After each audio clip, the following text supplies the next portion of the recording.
चलिए रुक करते हैं खबरों की ओर। देहरादून में कल देर शाम मुख्यमंत्री पुष्कर सिंह धामी से मुस्लिम प्रतिनिधिमंडल ने मुलाकात की, जिस दौरान प्रतिनिधिमंडल ने पुरोला मामले को लेकर अपनी बात रखी और मांग की है कि पहाड़ पर माहौल खराब कर रहे लोगों पर कार्रवाई होनी चाहिए, जिनकी वजह से लोग पलायन कर रहे हैं। प्रतिनिधिमंडल में वक्फ बोर्ड के अध्यक्ष शादाब शम्स, लक्सर विधायक हाजी मोहम्मद शहजाद के साथ वक्फ बोर्ड के सदस्य और हज समिति के सदस्य भी शामिल थे। तो पुरोला मामले को लेकर के अपनी बात रखी है सीएम पुष्कर सिंह धामी से मुलाकात की गई है। माहौल खराब करने वालों पर कार्रवाई हो। तो मुस्लिम प्रतिनिधिमंडल ने मुलाकात की है सीएम पुष्कर सिंह धामी से। ये तस्वीर भी हम आपको टीवी स्क्रीन पर दिखा रहे हैं मुलाकात करते हुए की वो तस्वीर है और ये कहा जा रहा है कि माहौल खराब करने की कोशिश की जा रही है। मुस्लिम प्रतिनिधिमंडल ने सीएम पुष्कर सिंह धामी से मुलाकात की है और पुरोला मामले को लेकर के अपनी बात भी रखी है। तो माहौल खराब करने वालों पर कार्रवाई हो, ये कहा गया है। सीएम पुष्कर सिंह धामी से मुलाकात की गई है, पुरोला मामले को लेकर के बातचीत हुई है। माहौल खराब करने वालों पर कार्रवाई हो, ये कहा गया है। मुस्लिम प्रतिनिधिमंडल ने मुलाकात की है। देखिए तस्वीर भी हम आपको टीवी स्क्रीन पर दिखा रहे हैं। मुख्यमंत्री त्रिवेंद्र सिंह रावत के नाथुराम गोडसे को राष्ट्रभक्त कहने के बयान पर केंद्रीय रक्षा राज्य मंत्री अजय भट्ट ने समर्थन किया है। उनके समर्थन पर उत्तराखंड की सियासत गर्मा गई है। वहीं कांग्रेस के पूर्व प्रदेश अध्यक्ष प्रीतम सिंह ने इस बयान की निंदा की है। उन्होंने अजय भट्ट के इस्तीफे की भी मांग की है। प्रीतम सिंह ने कहा कि बीजेपी और आरएसएस की नीति सबके सामने है। उन्होंने कहा कि महात्मा गांधी को पूरा विश्व पूजता है। गांधी जी ने अहिंसात्मक आंदोलन कर देश को आजादी दिलाई। पूरा देश उन्हें राष्ट्रपिता के नाम से जानता है। देखिए, त्रिवेंद्र जी प्रदेश के पूर्व मुख्यमंत्री रहे हैं और देश के रक्षा राज्य मंत्री अगर इस तरीके का बयान देते हैं तो मैं इसकी कड़े शब्दों में निंदा करता हूं, भर्त्सना करता हूं। गांधी जी ने अहिंसात्मक आंदोलन के माध्यम से इस देश को आजादी दिलाने का काम किया। पूरा विश्व गांधी जी को पूजने का काम करता है और पूरा देश उन्हें राष्ट्रपिता महात्मा गांधी जी के नाम से जानता है। और गॉडसे को महिमा मंडित करने से स्पष्ट परिलक्षित होता है कि भाजपा और आरएसएस की जो नीति है वो आम जन के सामने है। तो हरिद्वार में आज कई स्थानीय अधिवक्ताओं के जरिए उत्तरकाशी जनपद के पुरोला में घटित हुए लव जिहाद संबंधित घटना के बाद वहां काबिज व्यापारियों के बहिष्कार का विरोध जताया गया है। इस दौरान उनके जरिए उप जिला मजिस्ट्रेट कार्यालय में राज्यपाल के नाम संबोधित एक मेमोरेंडम देकर इस घटना को दुखद करार दिया गया है। मगर इसके अलावा वहां 40 से 50 वर्षों से लगातार काबिज चले आ रहे एक समुदाय विशेष के स्थानीय व्यापारियों के बहिष्कार को लेकर अपना विरोध जताया गया है। इस दौरान सभी ने अपना वक्तव्य पेश करते हुए कहा कि पुरोला की घटना में दोषी को सजा जरूर दी जानी चाहिए, लेकिन एक अपराधी की सजा स्थानीय व्यापारियों को उनके खिलाफ बहिष्कार के रूप में नहीं दी जाए। तो उत्तरकाशी में ये संविधान के विपरीत है देखने को मिल और रहा हमारी है। यही मांग है कि संविधान के अनुसार लीगल कार्रवाई हो। जो अपराध किया है जिसने, उसके खिलाफ कानूनी कार्रवाई होनी चाहिए, लेकिन एक मासूम व्यक्तियों को सताना या संविधान के खिलाफ कार्रवाई करना ये इलीगल है और इसका विरोध किया जाता है। तो दोषी को सजा जरूर होनी चाहिए। स्थानीय अधिवक्ताओं ने विरोध जताया है और उनका यही कहना है। तो उत्तरकाशी में लव जिहाद को लेकर के देखिए विरोध देखने को मिल रहा है।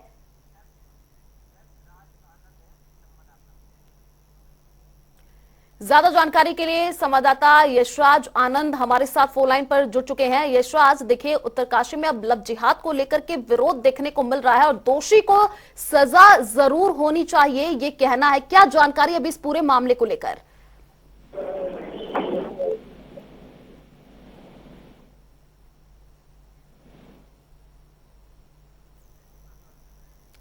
तो देवभूमि में लव जिहाद के जो मामले हैं वो अब बढ़ते जा रहे हैं और इसी को देखते हुए आपको बता दें कि उत्तरकाशी में लव जिहाद को लेकर के अब विरोध देखने को मिल रहा है। दोषी को सजा जरूर होनी चाहिए, ये लोगों की मांग है। स्थानीय अधिवक्ताओं ने विरोध जताया है।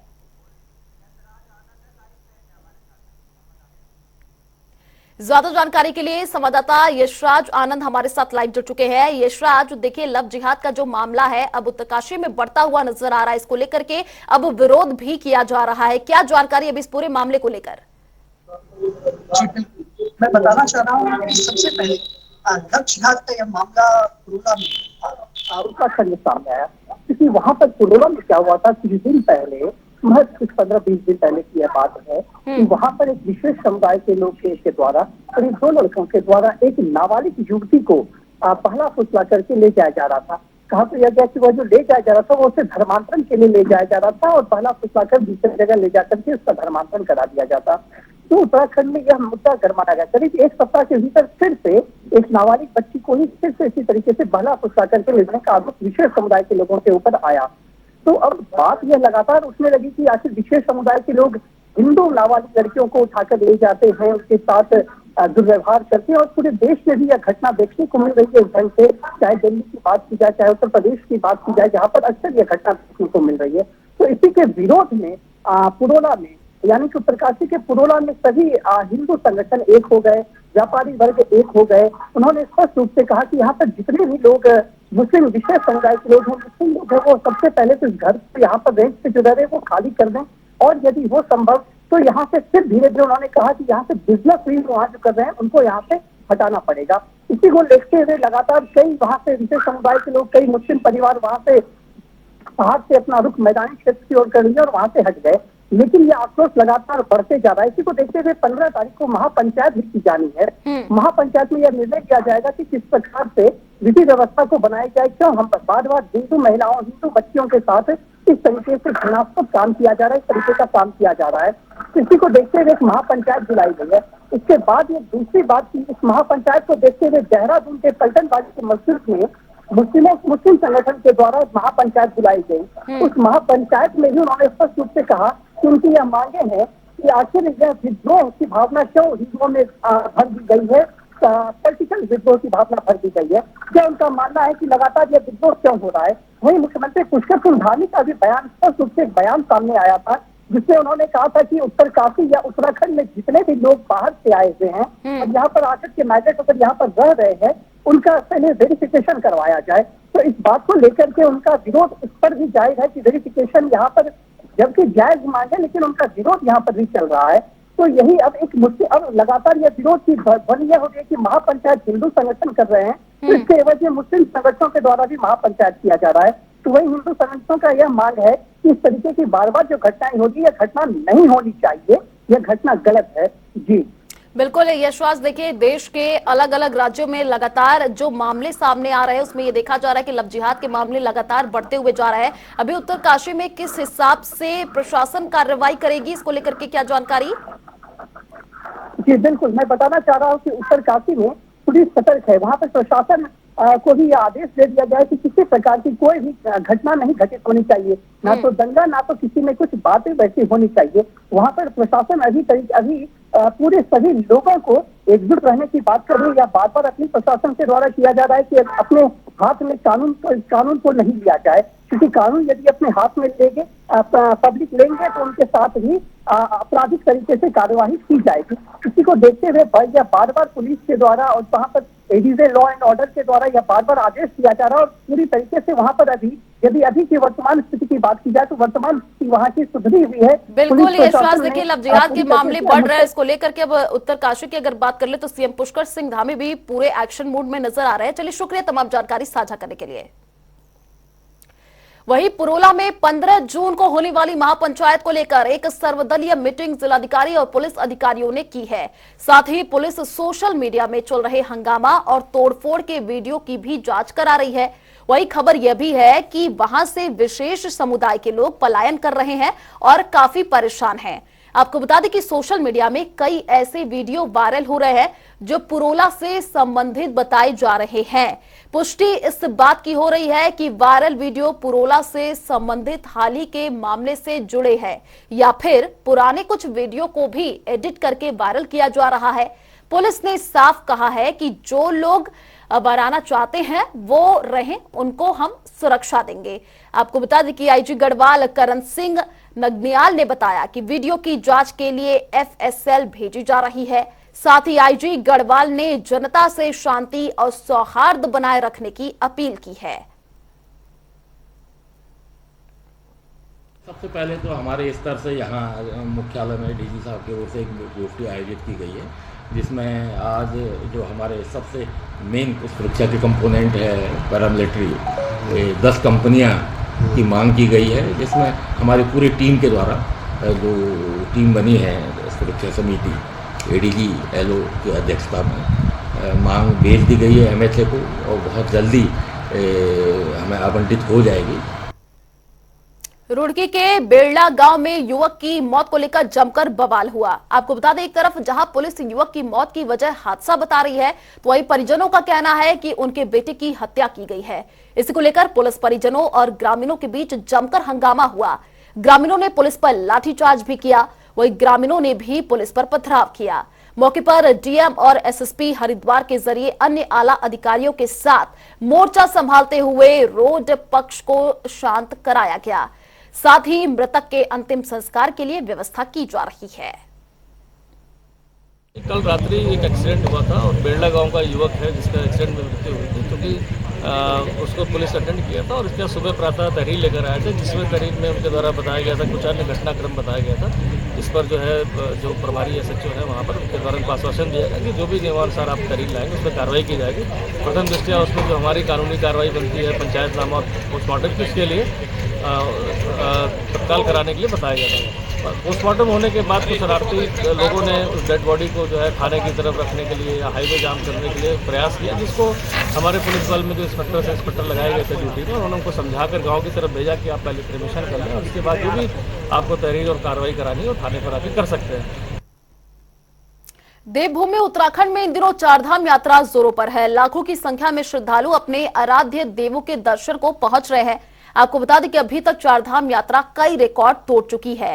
केदारनाथ यात्रा के लिए ऑफलाइन पंजीकरण पर 16 जून तक सरकार ने रोक लगा दी है। ऑनलाइन पंजीकरण पर पहले से ही रोक लगी हुई थी। श्रद्धालुओं की भीड़ को नियंत्रण करने के लिए प्रशासन और पर्यटन विभाग ने फैसला लिया है। आपको बता दें, चारधाम यात्रा में दर्शन करने वाले श्रद्धालुओं का जो आंकड़ा है 25 लाख के पार पहुंच गया है।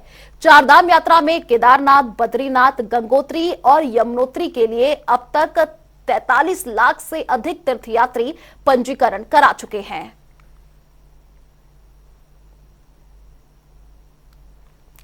तो श्रद्धालुओं की भीड़ अब लगातार बढ़ती जा रही है। चारधाम यात्रा ने सारे रिकॉर्ड तोड़े हैं। केदारनाथ में पंजीकरण पर 16 जून तक रोक लगाई गई है।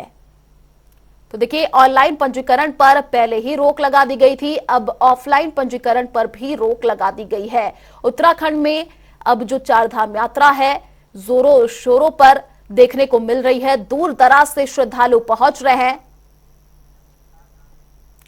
ज्यादा जानकारी के लिए संवाददाता यशराज आनंद हमारे साथ जुड़े हुए हैं, उन्हीं का रुख कर लेते हैं। यशराज, देखिए चारधाम यात्रा की जो तैयारियां थी वो देखने को मिली, अब वहां पर भीड़ लगातार बढ़ती जा रही है। 25 लाख से भी ज्यादा श्रद्धालु पहुंच रहे हैं और इसी को देखते हुए अब ऑफलाइन और ऑनलाइन पंजीकरण दोनों पर रोक लगा दी गई है।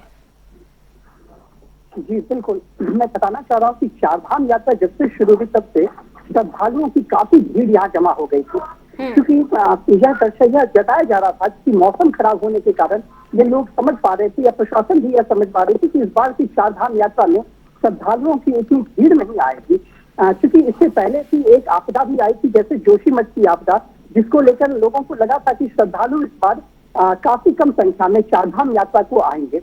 लेकिन वहीं इस बार श्रद्धालुओं की इतनी संख्या बढ़ गई है कि संख्या को देखते हुए यह लग रहा है कि श्रद्धालुओं का तांता पूरी तरीके से लगा हुआ है। जबकि इस बार की बात की जाए तो मौसम की भी मार लगातार श्रद्धालुओं को मिल रही थी, लगातार मौसम खराब हो रहा था, बर्फबारी हो रही थी, लेकिन इसके बाद भी श्रद्धालुओं के जोश में कमी कहीं भी नजर नहीं आई। तो इसी को देखते हुए लगातार करीब 2.5 लाख श्रद्धालु केदारनाथ के दर्शन कर चुके हैं। तो इतनी ज्यादा संख्या में, इतने कम समय में इतनी ज्यादा संख्या में श्रद्धालु जो दर्शन किए हैं, इसको लेकर चूंकि प्रशासन के द्वारा, सरकार के द्वारा भी वहां पर काम किया जा रहा है, मुस्तैदी से काम किया जा रहा है, लेकिन कहीं ना कहीं बढ़ती संख्या को लेकर इस बार अभी तक ऑफलाइन और ऑनलाइन दोनों तरीके के पंजीकरण को, यानी कि रजिस्ट्रेशन को रोक दिया गया है। करीब 15 तारीख तक ऑफलाइन और ऑनलाइन रजिस्ट्रेशन पर रोक लगा दी गई है। इस बार यदि डेटा किया जाए तो करीब प्रत्येक दिन 25,000 से भी ज्यादा श्रद्धालु दर्शन करते हैं केदारनाथ धाम को। और दूसरी सबसे बड़ी बात है कि दर्शन करने का, इतनी ज्यादा संख्या में लोग यहाँ पर दर्शन करने श्रद्धालु आ रहे हैं। तो पहले केदारनाथ धाम में क्या था कि केदारनाथ धाम में सिर्फ सुबह 5 बजे से लेकर शाम के 8 बजे तक ही कपाट खुली रहती थी, उसके बाद कपाट बंद कर दिया जाता था। लेकिन इस बार करीब 24 घंटे में से 22 घंटे केदारनाथ धाम का कपाट खोला जाएगा, ताकि श्रद्धालु अपने भोलेनाथ का दर्शन सही तरीके से कर सके बिना किसी दिक्कत के। यानी कि अब कपाट रात में भी खुली रहती थी, महज 2 घंटे के लिए कपाट को बंद कर दिया जाता था। तो इस प्रकार इस बार जो यह व्यवस्था की गई है, इस बार जो श्रद्धालुओं की इतनी संख्या को देखते हुए इस तरीके की व्यवस्था की गई है, जो अपने आप में अमूमन एक बहुत ही यह कहा जाए कि अपने आप में एक आश्चर्य वाली बात होगी कि इतनी बड़ी अभी विडंबना भी हुई थी, इतना ज्यादा मौसम का मार झेला गया था, लेकिन उसके बाद भी श्रद्धालु लगातार जन्मे हुए थे, श्रद्धालु लगातार संख्या बढ़ रही थी। यहाँ तक कि जब बर्फबारी का भी समय था तो वहां पर भी एसडीआरएफ और एनडीआरएफ टीम को रेस्क्यू ऑपरेशन करना पड़ा, वहां पर भी श्रद्धालु जा रहे थे, जबकि सरकार के द्वारा लगातार अपील किया जा रहा था कि श्रद्धालु अभी जहाँ पर भी अपने होटल में है या जहाँ पर भी है वहीं पर रुके, क्योंकि श्रद्धालुओं की सुविधा को देखते हुए कई टेंट की भी व्यवस्था की गई थी, कई जगह हर जगह पर हॉल्ट की बिल्कुल यशराज, देखिए श्रद्धालुओं का आंकड़ा लगातार बढ़ता हुआ नजर आया और इसी को देखते हुए रोक लगानी पड़ी। चलिए, शुक्रिया तमाम जानकारी साझा करने के लिए। चलिए रुक करते अगली खबर की ओर। एआईएमआईएम पार्टी के राष्ट्रीय अध्यक्ष असदुद्दीन ओवैसी ने 15 जून को होने वाली महापंचायत को लेकर अपने ट्विटर अकाउंट से एक पोस्ट साझा की है, जिसमें उन्होंने कहा कि 15 जून को होने वाली महापंचायत पर तत्काल रोक लगाई जानी चाहिए। उन्होंने कहा वहां रहने वाले लोगों को सुरक्षा मुहैया कराई जानी चाहिए, जो लोग वहां से पलायन कर गए हैं उन्हें वापस लाने की व्यवस्था की जानी चाहिए। तो असदुद्दीन ओवैसी ने ये ट्वीट किया है, लोगों को सुरक्षा प्रदान किया जाए और वापस बुलाने का इंतजाम किया जाए, #भाजपा सरकार। तो एआईएमआईएम के राष्ट्रीय अध्यक्ष असदुद्दीन ओवैसी ने ट्वीट किया है और ट्वीट करके उन्होंने लिखा है,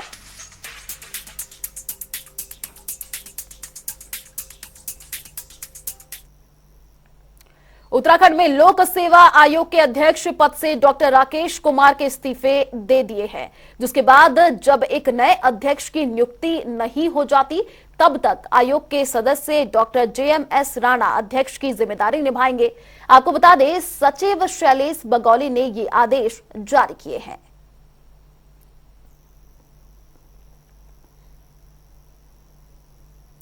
उत्तराखंड के उत्तरकाशी में हिंदू संगठनों की महापंचायत 15 जून को है। इसके साथ ही 18 जून को मुस्लिम समाज ने भी देहरादून में महापंचायत का ऐलान कर दिया है।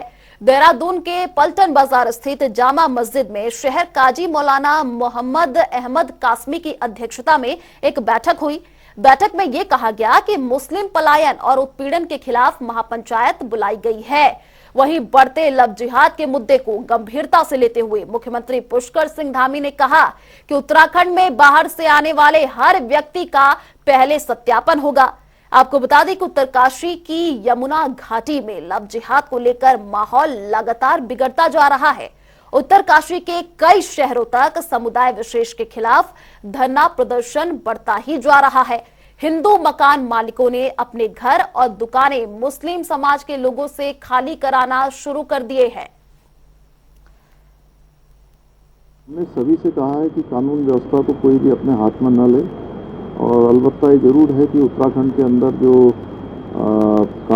जो जनसंख्या का परिवर्तन हो रहा है, डेमोग्राफिक चेंज हो रहा है, या जिनके कारण से यहाँ पर कानून व्यवस्था की स्थिति खराब हो रही है, उस पर हमने पुलिस को भी और प्रशासन को भी सभी को कहा है सख्ती से काम लें।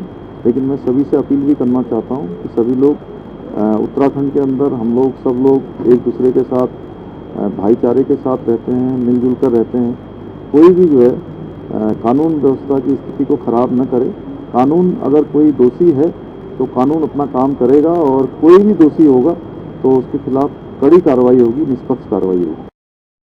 वो तो अक्सरियत की बात है, लेकिन उसमें दूसरे लोग भी, दूसरे मज़हब के लोग भी होंगे। महज इसलिए बुलाई गई है 18 तारीख को कि आप सभी लोगों को और ख़ासकर सरकार को ये बताना है, उससे रिक्वेस्ट करनी है, गुजारिश करनी है, अपील करनी है कि जो परोला में और उत्तरकाशी में और नैन बाग में जो मुसलमानों के साथ हो रहा है वो थोड़ा गलत है।